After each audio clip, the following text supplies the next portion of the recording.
Hi, I'm Ted from Everything Attachments, and we're here to show you a subsoiler, and we're going to show you what it was meant to be designed for, and then we're going to show you a few extra things that you can do with it, although we may not recommend it.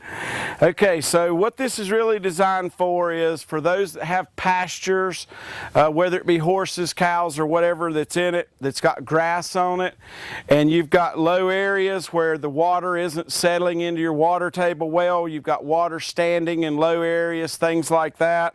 So you want to keep your grass and all in good condition, but you need to break the crust on the ground where it's compacted to let the water go in.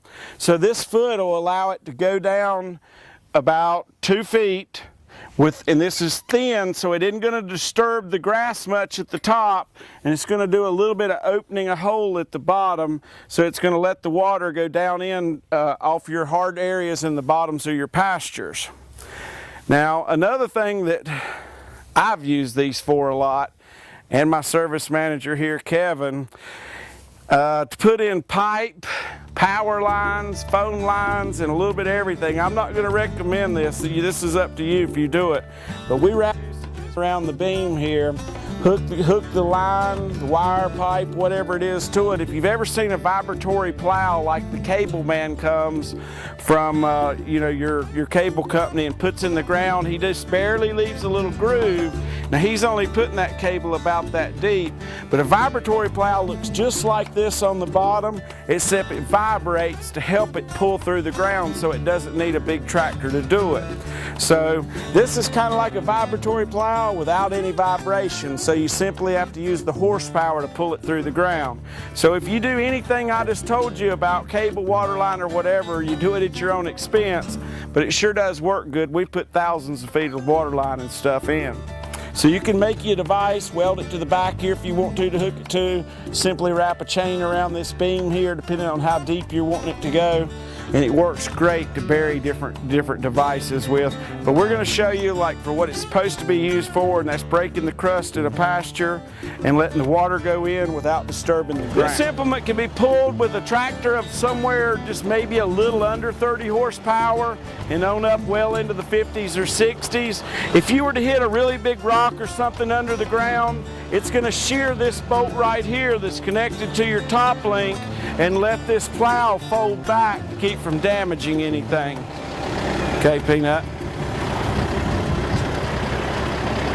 So once it gets down under the ground, it's opening a spot up under the ground that's large to let the water go in, and that's hard, clumpy red clay. It's going to settle right back down in just a short amount of time.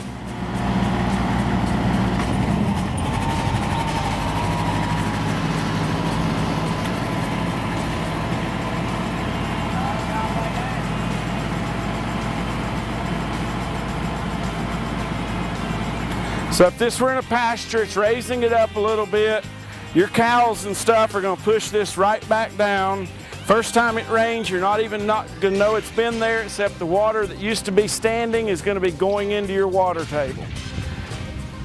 If it's the side of a big hill where the water's running off, it's going to allow it to go in there instead of running off to the neighbor's pasture. Whether you're using this in a pasture or you put your pipe or something in the ground, you want it to really look good, it's just a matter of driving over it one time and you're going to barely tell that ground's ever been disturbed.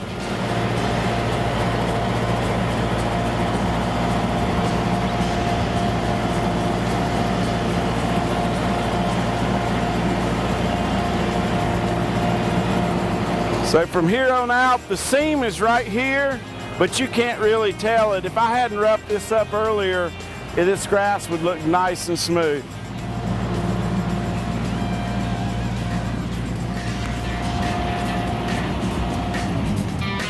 It just pushes right back in.